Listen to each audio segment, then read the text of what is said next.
Good evening and welcome to my channel. Tonight we'll be reading The Purloined Letter by Edgar Allan Poe. Nil sapiente Odysseus acumen nimio, Seneca.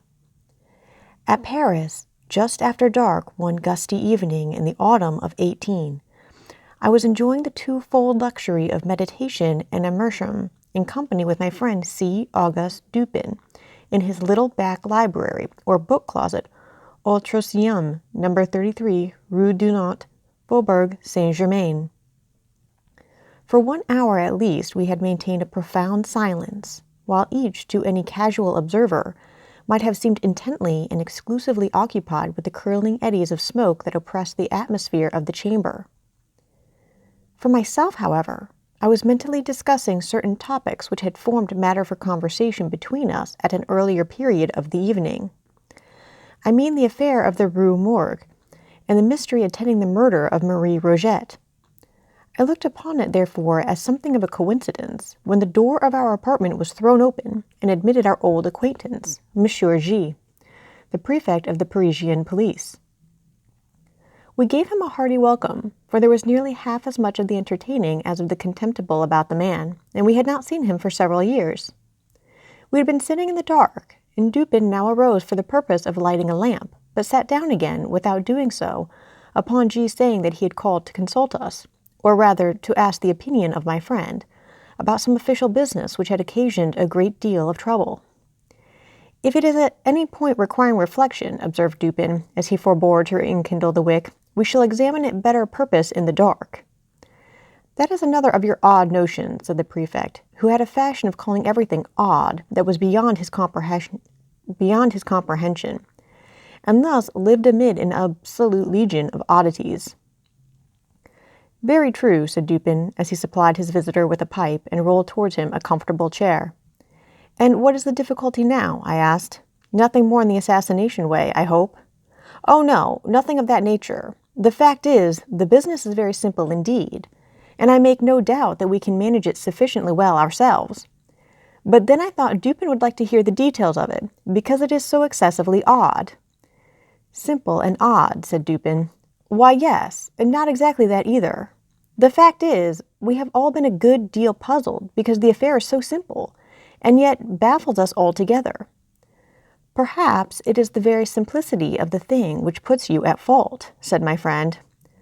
What nonsense you do talk, replied the prefect, laughing heartily.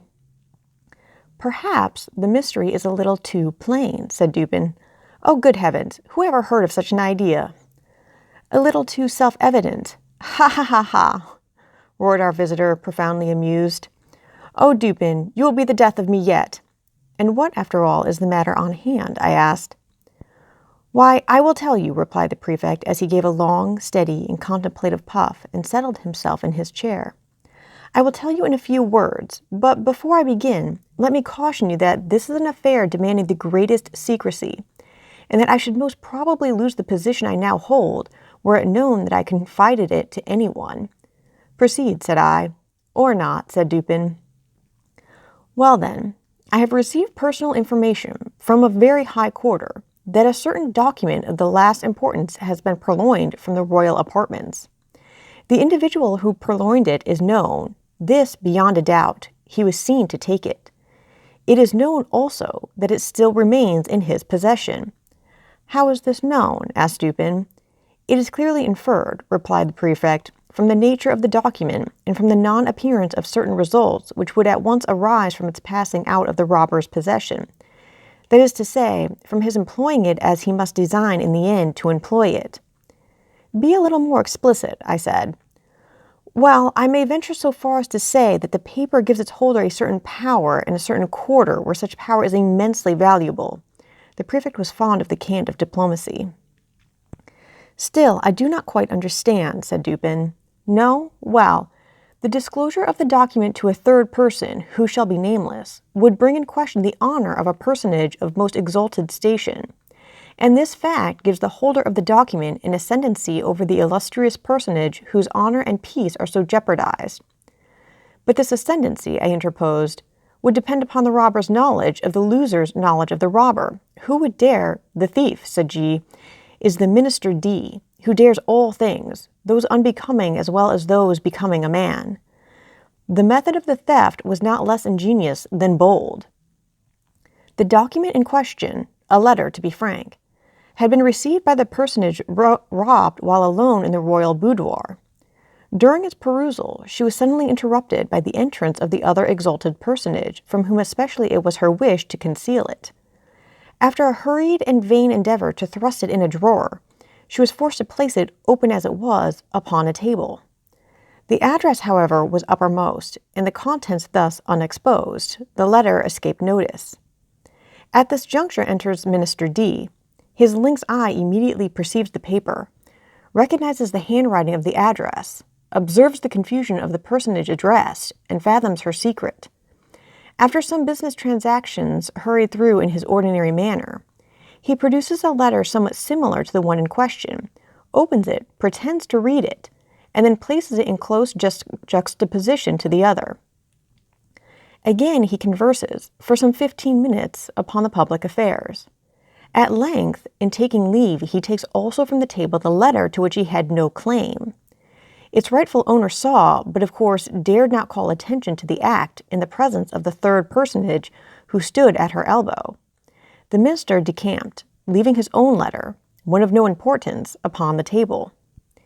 "Here then," said Dupin to me, "you have precisely what you demand to make the ascendancy complete, the robber's knowledge of the loser's knowledge of the robber."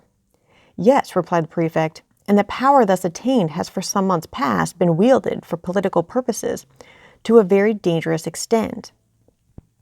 The personage robbed is more thoroughly convinced every day of the necessity of reclaiming her letter. But this, of course, cannot be done openly. In fine, driven to despair, she has committed the matter to me." "Then whom," said Dupin, amid a perfect whirlwind of smoke, "no more sagacious agent could, I suppose, be desired or even imagined." "You flatter me," replied the prefect, "but it is possible that some such opinion may have been entertained." "It is clear," said I, "as you observe, that the letter is still in possession of the minister, since it is this possession, and not any employment of the letter, which bestows the power. With the employment the power departs." "True," said G., and upon this conviction I proceeded.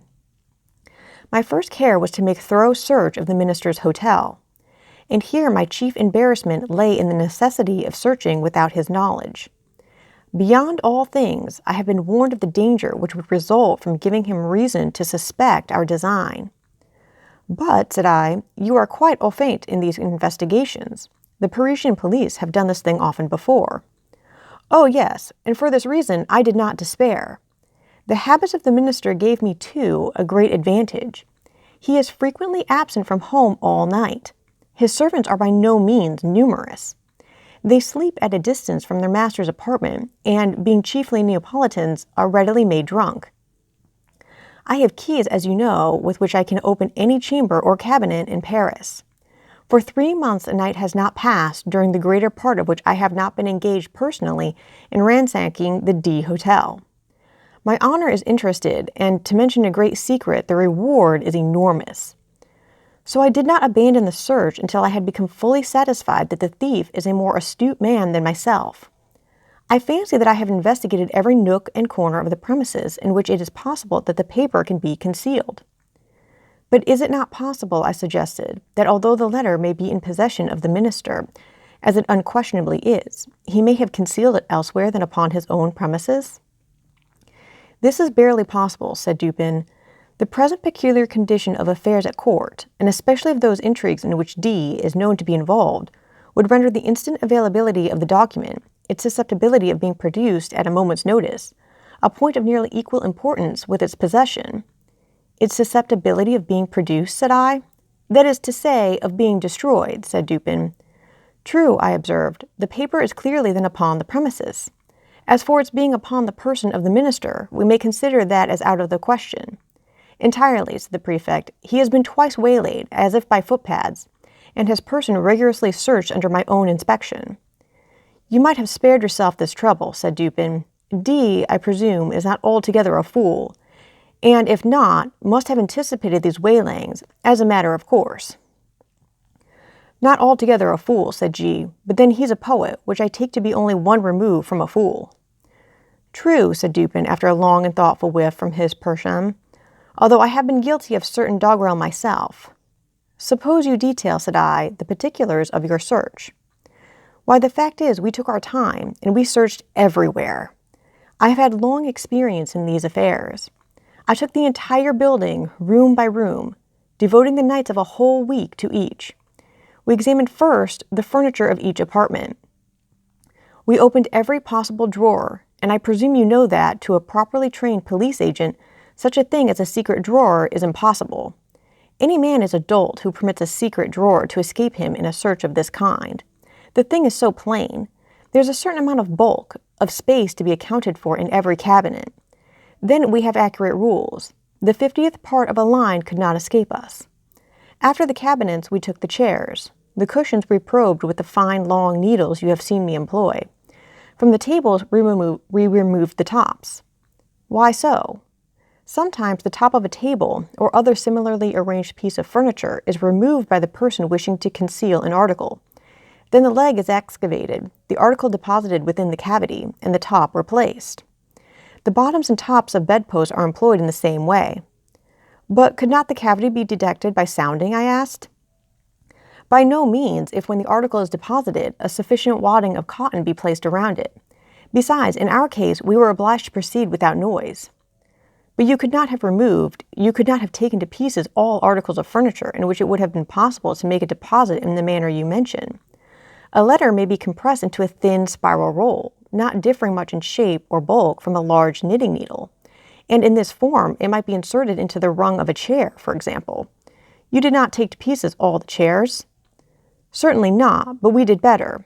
We examined the rungs of every chair in the hotel, and indeed the jointings of every description of furniture, by the aid of a most powerful microscope. Had there been any traces of recent disturbance, we should not have failed to detect it instantly. A single grain of gimlet dust, for example, would have been as obvious as an apple. Any disorder in the gluing, any unusual gaping in the joints, would have sufficed to ensure detection. I presume you looked to the mirrors, between the boards and the plates, and you probed the beds and the bedclothes, as well as the curtains and carpets. That, of course, and when we had absolutely completed every particle of the furniture in this way, then we examined the house itself. We divided its entire surface into compartments, which we numbered, so that none might be missed.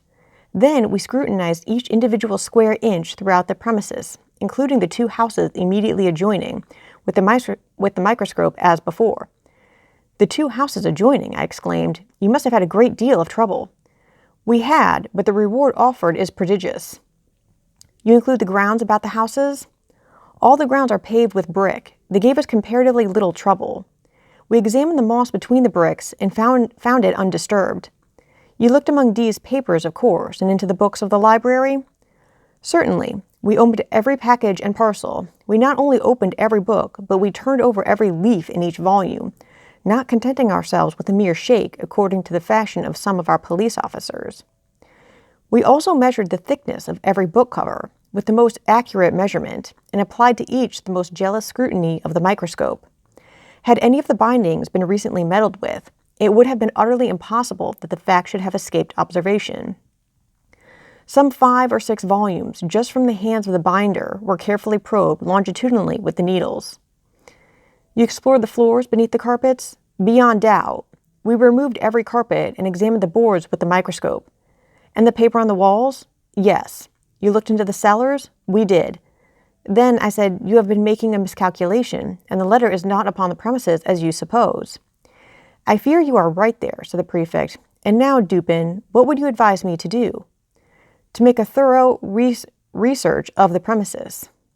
That is absolutely needless, replied G. I am not more sure that I breathe than I am that the letter is not at the hotel. I have no better advice to give you, said Dupin. You have, of course, an accurate description of the letter? Oh, yes. And here the prefect, producing a memorandum book, proceeded to read aloud a minute account of the internal and especially of the external appearance of the missing document. Soon after finishing the perusal of this description, he took his departure, more entirely depressed in spirits than I had ever known the good gentleman before. In about a month afterwards, he paid us another visit, and found us occupied very nearly as before. He took a pipe and a chair and entered into some ordinary conversation. At length I said, "Well, but gee, what of the Purloined letter? I presume you have at last made up your mind that there is no such thing as overreaching the minister?"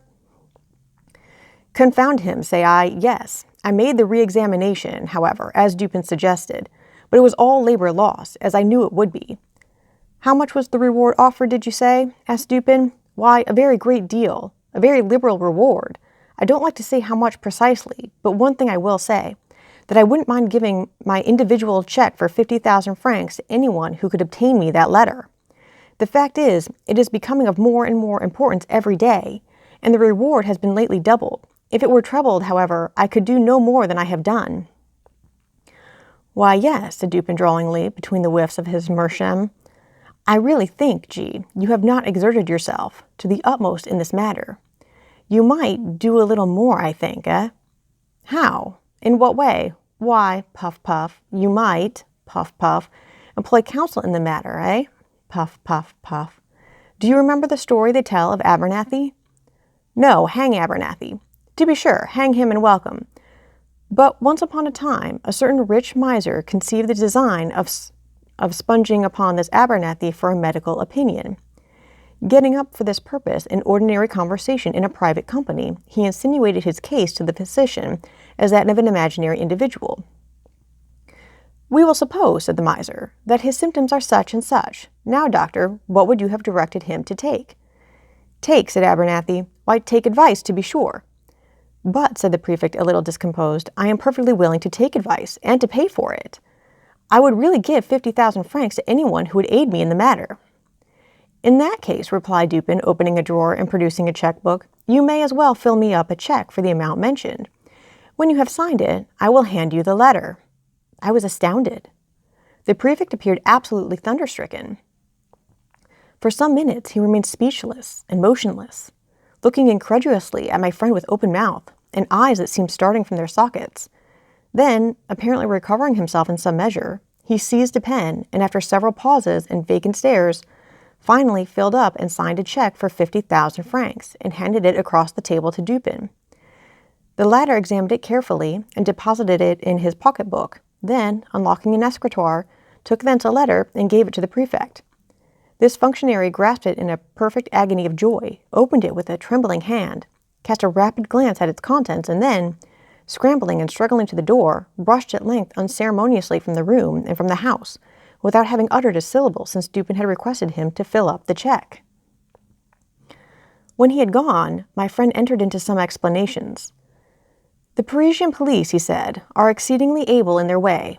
They are persevering, ingenious, cunning, and thoroughly versed in the knowledge which their duties seem chiefly to demand. Thus, when G detailed to us his mode of searching the premises at the Hotel D, I felt entire confidence in his having made a satisfactory investigation, so far as his labors extended." "So far as his labors extended?" said I. "Yes," said Dupin, "the measures adopted were not only the best of their kind, but carried out to absolute perfection. Had the letter been deposited within the range of their search, these fellows would, beyond a question, have found it." I merely laughed, but he seemed quite serious in all that he said. "The measures, then," he continued, "were good in their kind, and well executed. Their defect lay in their being inapplicable to the case and to the man. A certain set of highly ingenious resources are, with the prefect, a sort of Procrustean bed to which he forcibly adapts his designs. But he perpetually errs by being too deep or too shallow for the matter in hand, and many a schoolboy is a better reasoner than he. I knew one about 8 years of age whose success at guessing in the game of even and odd attracted universal admiration. This game is simple and is played with marbles. One player holds in his hand a number of these toys, and demands of another whether that number is even or odd. If the guess is right, the guesser wins one. If wrong, he loses one. The boy to whom I allude won all the marbles of the school. Of course, he had some principle of guessing, and this lay in mere observation and measurement of the astuteness of his opponents. For example, an arrant simpleton is his opponent, and holding up his closed hand asks, 'Are they even or odd?' Our schoolboy replies, 'Odd,' and loses. But upon the second trial he wins, for he then says to himself, The simpleton had them even upon the first trial, and his amount of cunning is just sufficient to make him have them odd upon the second. I will therefore guess odd. He guesses odd, and wins. Now, with the simpleton a degree above the first, he would have reasoned thus. This fellow finds that in the first instance I guessed odd, and in the second he will propose to himself, upon the first impulse, a simple variation from even to odd, as did the first simpleton. But then a second thought will suggest that this is too simple a variation, and finally he will decide upon putting it even as before. I will therefore guess even. He guesses even, and wins. Now this mode of reasoning in the schoolboy whom his fellows termed lucky, what in its last analysis is it? It is merely, I said, an identification of the reasoner's intellect with that of his opponent.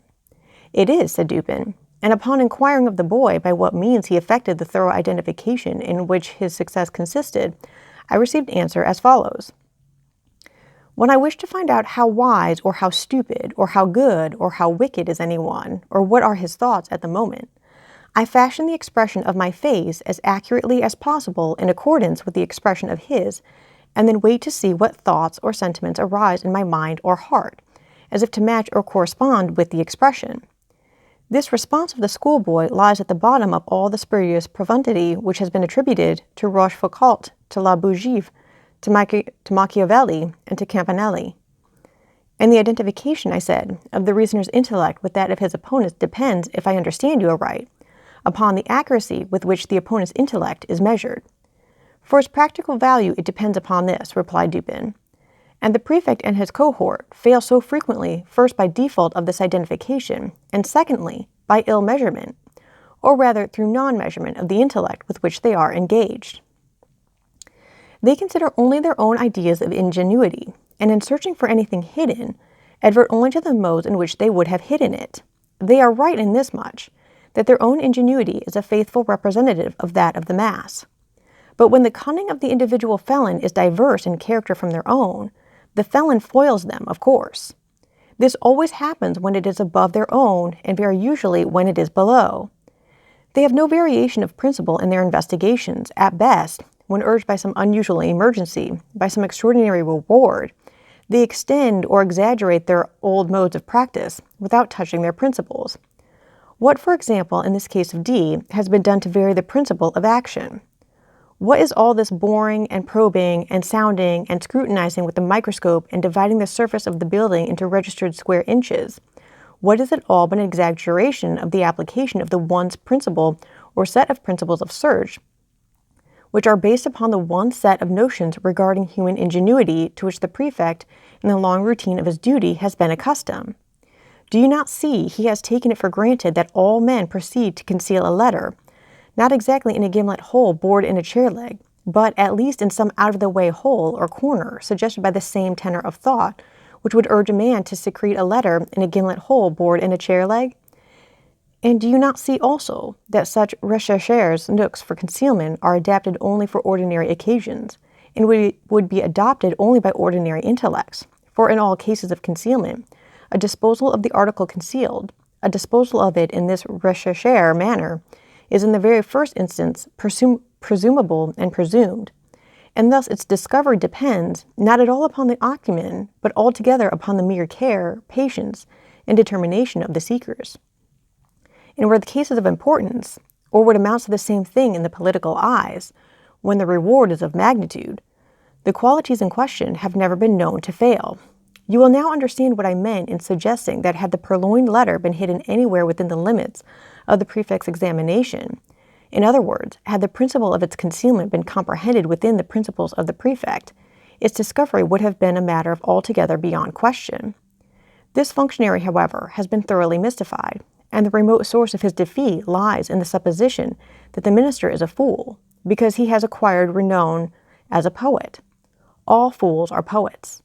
This the prefect feels, and he is merely guilty of a non-distributo medi in thence inferring that all poets are fools. But is this really the poet, I asked? There are two brothers, I know, and both have attained reputations in letters. The minister, I believe, has written learnedly on the differential calculus. He is a mathematician and no poet. You are mistaken. I know him well. He is both. As poet and mathematician, he would reason well. As mere mathematicians, he could not have reasoned at all, and thus would have been at the mercy of the prefect. You surprise me, I said, by these opinions which have been contradicted by the voice of the world. You do not mean to set at naught the well-digested idea of centuries. The mathematical reason has long been regarded as the reason par excellence. Il y a pareil, replied Dupin, quoting from Chamfort, qui tu idea publici toute convention recu et une sottise, car elle a convenu au plus grand nombre. The mathematicians, I grant you, have done their best to promulgate the popular error to which you allude, and which is nonetheless an error for its promulgation as truth. With an art worthy a better cause, for example, they have insinuated the term analysis into application to algebra.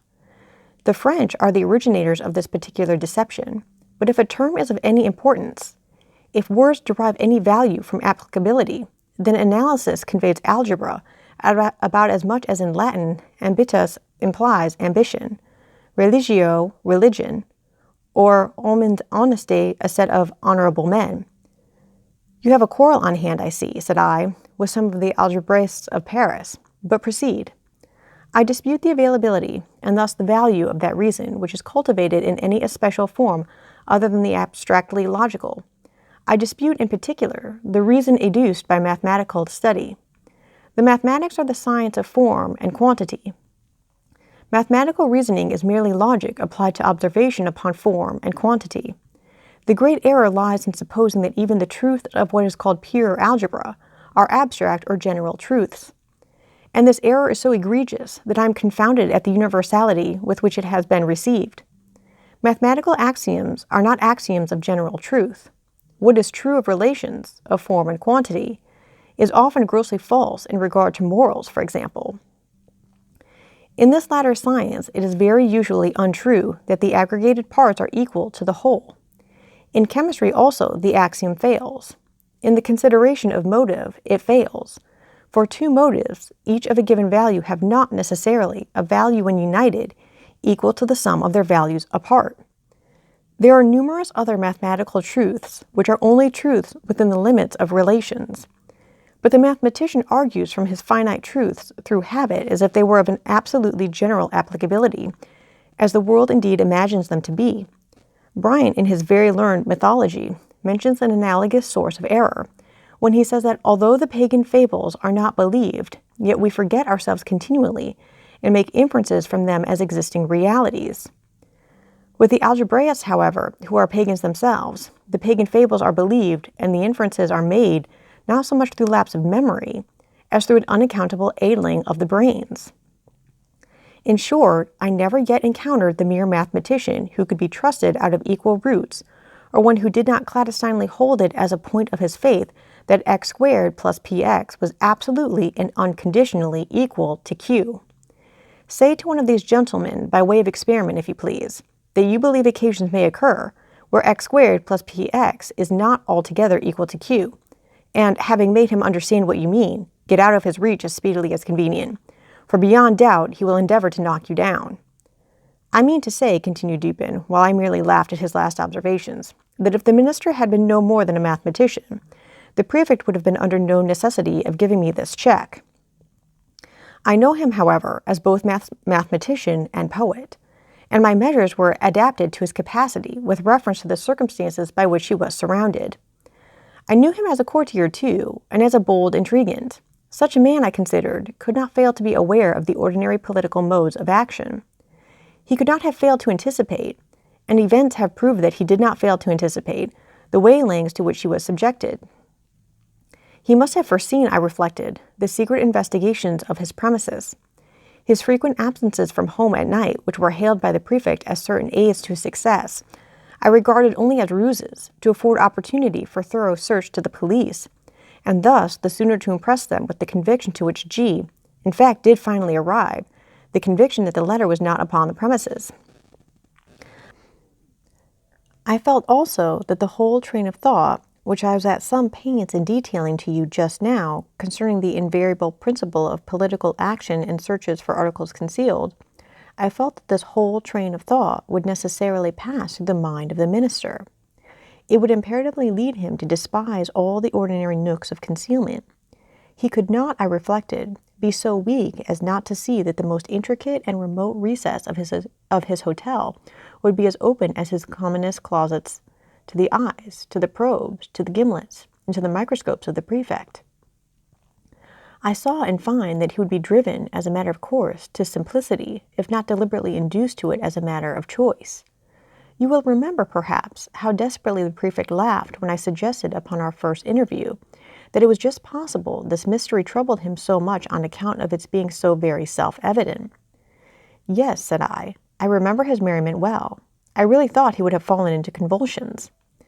The material world, continued Dupin, abounds with very strict analogies to the immaterial, and thus some color of truth has been given to the rhetorical dogma that metaphor or simile may be made to strengthen an argument, as well as to embellish a description.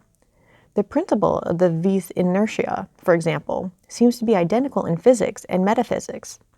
It is not more true in the former that a large body is with more difficulty set in motion than a smaller one, and that its subsequent momentum is commensurate with this difficulty than it is in the latter, that intellects of the vaster capacity, while more forcible, more constant, and more eventful in their movements than those of inferior grade, are yet the less readily moved, and more embarrassed, are full of hesitation in the first few steps of their progress. Again, have you ever noticed which of the street signs over the shop doors are the most attractive of attention? I have never given the matter a thought, I said. There is a game of puzzles, he resumed, which is played upon a map. One party playing requires another to find a given word, the name of a town, river, state, or empire, any word, in short, upon the motley and perplexed surface of the chart. A novice in the game generally seeks to embarrass his opponents by giving them the most minutely lettered names, but the adept selects such words as stretch in large characters from one end of the chart to the other. These, like the over-largely lettered signs and placards of the street, escape observation by dint of being excessively obvious. And here the physical oversight is precisely analogous with the moral inapprehension by which the intellect suffers to pass unnoticed through considerations which are too obtrusively and too palpable self-evident. But this is a point, it appears, somewhat above or beneath the understanding of the prefect. He never once thought it probable or possible that the minister had deposited the letter immediately beneath the nose of the whole world, by way of best preventing any portion of that world from perceiving it. But the more I reflected upon the daring, dashing, and discriminating ingenuity of D, upon the fact that the document must always have been at hand if he intended to use it to good purpose, and upon the decisive evidence obtained by the prefect that it was not hidden within the limits of that dignitary's ordinary search, the more satisfied I became that to conceal this letter, the minister had resorted to the comprehensive and sagacious expedients of not attempting to conceal it at all. Full of these ideas, I prepared myself with a pair of green spectacles and called one fine morning, quite by accident, at the ministerial hotel. I found D at home, yawning, lounging, and dawdling as usual, and pretending to be in the last extremity of ennui.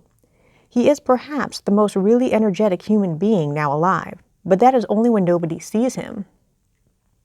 To be even with him, I complained of my weak eyes, and lamented the necessity of the spectacles, under cover of which I cautiously and thoroughly surveyed the whole apartment, while seemingly intent only upon the conversation of my host.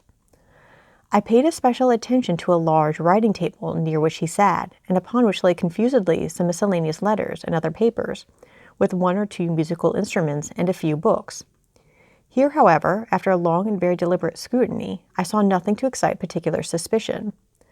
At length my eyes, in going the circuit of the room, fell upon a trumpery filigree card-rack of pasteboard that hung dangling by a dirty blue ribbon from a little brass knob just beneath the middle of the mantelpiece. In this rack, which had 3 or 4 compartments, were 5 or 6 visiting cards and a solitary letter. This last was much soiled and crumpled. It was torn nearly in two across the middle, as if a design, in the first instance, to tear it entirely up as worthless, had been altered or stayed in the second. It had a large black seal bearing the D cipher very conspicuously, and was addressed in a diminutive female hand to D, the minister himself. It was thrust carelessly, and even, as it seemed, contemptuously, into one of the uppermost divisions of the rack. No sooner had I glanced at this letter than I concluded it to be that of which I was in search. To be sure, it was, to all appearance, radically different from the one of which the prefect had read us so minute a description. Here the seal was large and black, with the D cipher. There it was small and red, with the ducal arms of the S family. Here the address to the minister, diminutive and feminine. There the superscription to a certain royal personage was markedly bold and decided. The size alone formed a point of correspondence. But then, the radicalness of these differences, which was excessive, the dirt, the soiled and torn condition of the paper, so inconsistent with the true methodical habits of D, and so suggestive of a design to delude the beholder into an idea of the worthlessness of the document. These things, together with the hyper-obtrusive situation of this document, full in the view of every visitor, and thus exactly in accordance with the conclusions to which I had previously arrived, these things, I say, were strongly corroborative of suspicion in one who came with the intention to suspect. I protracted my visit as long as possible, and while I maintained a most animated discussion with the minister upon a topic which I knew well had never failed to interest and excite him, I kept my attention really riveted upon the letter. In this examination, I committed to memory its external appearance and arrangement in the rack, and also fell at length upon a discovery which set at rest whatever trivial doubt I might have entertained. In scrutinizing the edges of the paper, I observed them to be more chafed than seemed necessary. They presented the broken appearance which is manifested when a stiff paper, having been once folded and pressed with a folder, is refolded in a reverse direction, in the same creases or edges which had formed the original fold. This discovery was sufficient. It was clear to me that the letter had been turned, as a glove inside out, redirected and resealed. I bade the minister good morning, and took my departure at once, leaving a gold snuff-box upon the table. The next morning I called for the snuff-box, when we resumed quite eagerly the conversation of the preceding day. While thus engaged, however, a loud report, as if of a pistol, was heard immediately beneath the windows of the hotel, and was succeeded by a series of fearful screams and the shoutings of a terrified mob. D rushed to a casement, threw it open, and looked out. In the meantime, I stepped to the card rack, took the letter, put it in my pocket, and replaced it with a facsimile, as far as regards externals, which I had carefully prepared at my lodgings, imitating the D cipher very readily by means of a seal formed of bread. The disturbance in the street had been occasioned by the frantic behavior of a man with a musket. He had fired it among a crowd of women and children. It proved, however, to have been without ball, and the fellow was suffered to go his way as a lunatic or a drunkard. When he had gone, D came from the window, whither I had followed him immediately upon securing the object in view. Soon afterwards I bade him farewell. The pretended lunatic was a man in my own pay. But what purpose had you, I asked, in replacing the letter by a facsimile? Would it not have been better at the first visit to have seized it openly and departed?